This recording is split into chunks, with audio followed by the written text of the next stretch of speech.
अगर शब्द बनाते हैं और उसमें मात्राएं भी आवश्यक होती है, जैसे 6 शब्द देखा दो शब्द दो व्यंजनों से बना है, किंतु हथेली जैसा शब्द व्यंजन स्वर और मात्राओं की उपयोग से बना है।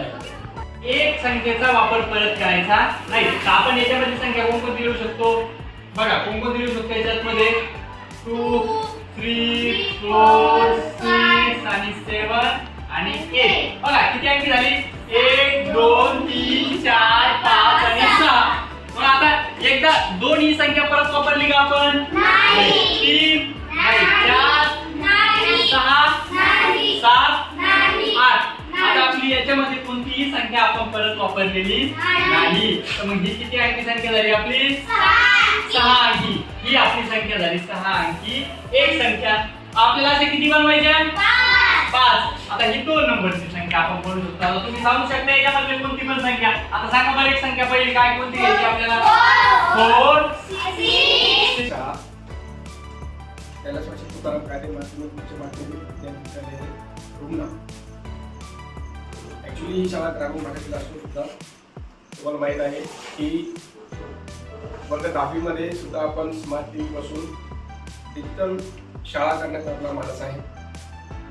त्याच्याद्वारे आपण वर्ग 10वी डिजिटल वर्ग केलेला आहे। यानंतर आता धीरज रामभाऊ लिंगारे यांच्या स्थानिक विकास निधी अंतर्गत डिजिटल स्मार्ट पॅनल हे आपल्याला दिलेलं आहे। आपण सर्वप्रथम त्याचं देखील मनपूर्वक स्वागत करूया। त्यासोबतच आता आपला जो हा स्मार्ट पॅनल दिलेला आहे, या स्मार्ट पॅनलचा वर्ग 5 ते 10चा अभ्यासक्रम यामध्ये दिलेला आहे। तो अभ्यासक्रम आपण याच्यामध्ये अभ्यासणार आहे। यावरून ग्रामीण भागातील विद्यार्थ्यांना सुद्धा शहरी भागाप्रमाणे शिक्षण देण्याचा प्रयत्न आपल्या संस्थेचे संस्थापक कायंदे साहेब तथा शिवराज कायंदे यांचा हा प्रयत्न आहे, यांचा मानस आहे। एवढंच नव्हे तर संपूर्ण शालेय परिसर हा आपण CCTV अंतर्गत आपण याला घेणार आहे। CCTV सुद्धा आपण सर्व वर्गामध्ये बसवणार आहे। संपूर्ण वर्ग एक करता एक असे वर्ग करता करता आपण संपूर्ण शाळा ही डिजिटल करणार आहे। याच्यातच आता आपण वर्ग 10वीचा जे टीनेजर्स पिरियड्स बघितलं, सर्व ऍक्टिव्हिटी याच्यामध्ये दिलेल्या आहेत। आपण याच्यामधली एक एक ऍक्टिव्हिटी आपण बघूया। आता जसं की आपण टीनेजर्स पेवर ही ऍक्टिव्हिटी आहे, इथं ऍक्टिव्हिटी बघायची आहे। Help me stand for what is right. याच्यावर जर क्लिक केलं आपण तर हा आपलं उत्तर बरोबर आहे की चूक आहे हे देखील सांगणार आहे। अशा पद्धतीने आपण याचा सराव करणार आहे। बघा व्हेरी गुड। या पद्धतीने तो आपल्याला आपलं उत्तर बरोबर आहे की चुकलं आहे ते आपल्याला सांगतो।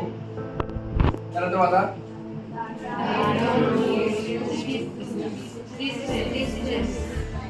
डिस्कस करू। हो sir. Very good. Next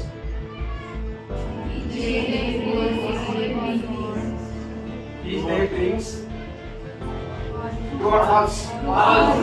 True का? बघा तर बरोबर आहे का चुकला? म्हणजे काय आहे उत्तर? Very good. अशा पद्धतीने आपण संपूर्ण ऍक्टिव्हिटी सुद्धा करू शकतो, संपूर्ण शिकू शकतो। ऑडिओ व्हिज्युअल आपल्याला यामध्ये आपण अभ्यास करून टाकणार। Okay,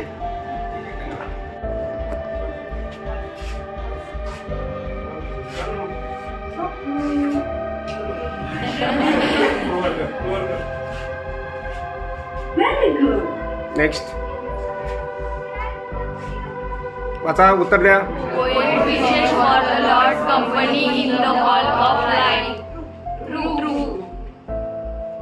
Very good.